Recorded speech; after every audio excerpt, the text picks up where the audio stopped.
Hello students, जैसा कि आप लोगों को ये इस वक्त स्क्रीन पे नज़र आ रही है कि ये बायोलॉजी की 9th क्लास की बुक है।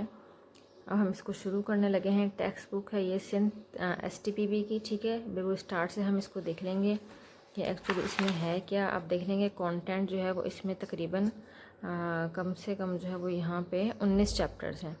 19 चैप्टर्स हैं और इन 19 चैप्टर को जो है वो 7 सेक्शंस में डिवाइड किया गया है।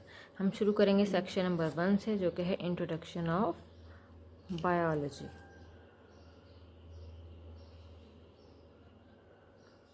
इंट्रोडक्शन ऑफ बायोलॉजी से जो हम आज शुरू करेंगे कि बायोलॉजी एक्चुअली है क्या। तो ये आप देख लेंगे, सबसे पहला सेक्शन है लाइफ एंड इट्स ओरिजिन का, कि ज़िंदगी शुरू कहाँ से हुई थी, ज़िंदगी का एक इब्तिदा कहाँ से हुई थी। आपको यहाँ पे मुख्तलिफ़ तस्वीरों में नज़र आ भी रहा होगा, ठीक है। ये आपको एवोल्यूशनरी पॉइंट ऑफ व्यू से यहाँ पे कुछ तस्वीरें नज़र आ रही हैं। आगे हम चलते हैं जनाब। यहाँ पे बाकायदा चैप्टर का आगाज़ हो गया है। पहला चैप्टर है chapter 1 introduction of biology. Biology actually है क्या, बायोलॉजी क्या है, ये नज़र आ रहा है हमें। Biology is the study of life. It is the most vital challenging branch of science. Why? क्योंकि ये जो है कंसर्न है बहुत सारे अफेक्ट से।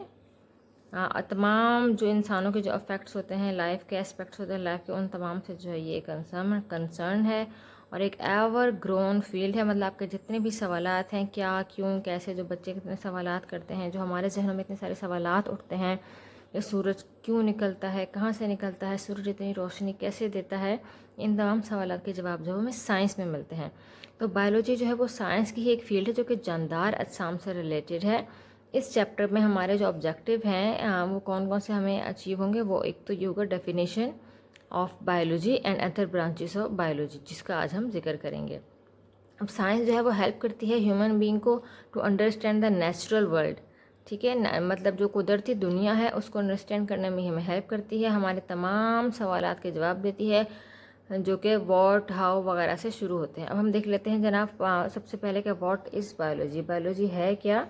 बायोलॉजी के अगर हम कहें कि बायोलॉजी क्या है, तो ये जो जितनी भी लिविंग थिंग्स हैं, जितनी भी लिविंग थिंग्स है वो तमाम किसके अंडर में आती हैं, किस ब्रांच के अंडर में आती हैं, वो बायोलॉजी के अंडर में आती हैं। क्योंकि बायो का मतलब है, ये ग्रीक वर्ड है, ग्रीक वर्ड से निकला है बायोलॉजी, ठीक है। एक लफ्ज़ है बायोस, बायोस का मतलब है लाइफ, ठीक है।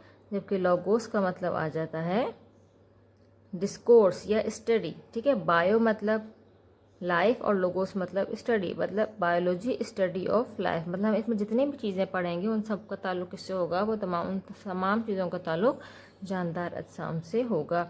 और ये किसकी ब्रांच है, it is a branch of natural science. ये देखिए मैं साथ साथ हाईलाइट करती जा रही हूँ। और ये जो नेचुरल साइंस की जो ब्रांच है किसके साथ डील करती है, it deals with the organism and different phenomena.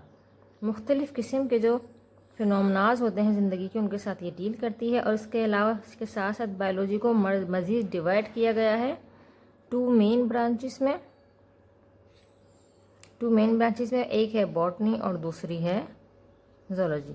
अब बॉटनी भी ये ग्रीक, GR का मतलब है ग्रीक ज़बान का लफ्ज़ है, लातीनी ज़बान का लफ्ज़ है, और उसका मतलब होता है प्लांट। मतलब इसमें हम किसको स्टडी करेंगे, प्लांट्स को। साइंटिफिक स्टडी होती है इसमें प्लांट्स की बॉटनी में। जबकि ज़ूलॉजी में आ जाता है जू, और जू का मतलब होता है एनिमल। तो जूलॉजी में हम किसको स्टडी करेंगे, हम साइंटिफिक स्टडी करेंगे एनिमल्स की। इसके अलावा इन तमाम चीज़ों के साथ साथ एक और ब्रांच है, हम देख लेते हैं इसको। According to the revise classification system, all the small usually microscopic organism which were previously classified as plants और animals have now been separated into independent groups.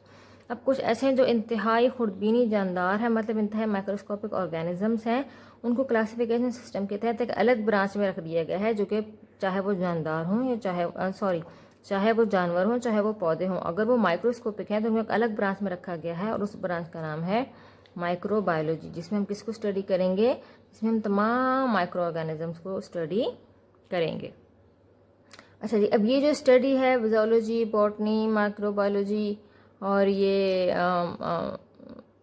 Biology, इन तमाम ये जो तमाम चीज़ें हैं, ये हमें किसके बारे में, ये हमें किस चीज़ के बारे में इंफॉर्मेशन प्रोवाइड कर रही हैं, हमें इंफॉर्मेशन प्रोवाइड कर रही हैं about the various kinds of living organism existing on the earth. ज़मीन पर जितने भी जानदार मौजूद हैं उनके बारे में हमें यहाँ से मालूमात मिल रही है। इसके अलावा ये रिलेशन बता रही हैं एग्जिस्टिंग ऑर्गेनिज़म्स का एक्सटिंक्ट ऑर्गेनिज़म्स के साथ, मतलब वो जानदार जो अभी मौजूद हैं उनका उन जानदारों के साथ क्या रिलेशन है जो कि पहले मौजूद थे। जैसे कि डायनासोर इस वक्त मौजूद नहीं हैं, वो एक्सटिंक्ट ऑर्गेनिज़म हैं, लेकिन छिपकली वो अभी मौजूद है, वो एग्जिस्टिंग ऑर्गेनिज़म है। तो इन दोनों की अगर आप थोड़ा गौर करें तो इनकी जिसामत, इनकी शक्ल और जो इनकी मॉर्फोलॉजी है वो कुछ ना कुछ मोर और लेस सेम है, साइज़ के फ़र्क के अलावा। साइज़ इनका अलग अलग है, लेकिन इसके अलावा जो इनकी शक्ल है, दुम है और पाँव वगैरह हैं वो तकरीबन एक जैसे हैं। तो हम कह सकते हैं कि ये जो है इनका आपस में, छिपकली को और डायनासोर का आपस में कोई ना कोई ताल्लुक़ है। इसके अलावा क्या होता है, जब हम आइडेंटिफिकेशन करते हैं, मुख्तलिफ़ किस्म के ग्रुप्स की ग्रुपिंग करते हैं मुख्तलिफ़ किस्म के जानदारों की on the basis of similarities, किसकी बुनियाद पे, एक जैसी आदतों और मुख्तलिफ़ आदतों की बुनियाद पे जो है वो हम इनकी क्लासिफिकेशन करते हैं। मतलब तमाम रीढ़ की हड्डी वाले जानवरों को एक ग्रुप में डाल दिया गया और बगैर रीढ़ की हड्डी वाले जानवरों को अलग ग्रुप में डाल दिया गया, खुर्दबीनी जानवरों को अलग ग्रुप में डाल दिया गया, वो जानवर जो हरकत कर सकते हैं उनको एनिमल्स के ग्रुप में डाल दिया गया, वो जानदार जैसे कि प्लांट्स से हरकत नहीं कर सकते उनको प्लांट्स के ग्रुप में डाल दिया गया, मतलब क्लासिफिकेशन भी करते हैं।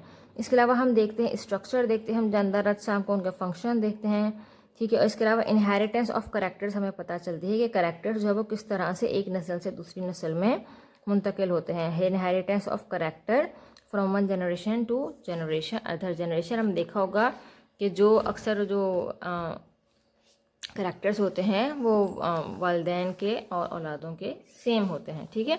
तो क्यों होते हैं, किस बुनियाद पे होते हैं, जेनेटिक्स की वजह से होते हैं, वो हम आगे जाके डिटेल में डिस्कस करेंगे।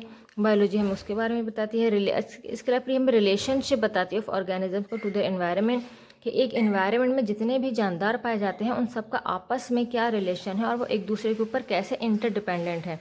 अब देखेंगे कि अगर घास नहीं होगी तो उस इलाके के तमाम जो जानवर हैं वो भूख से मर जाएंगे, ठीक है।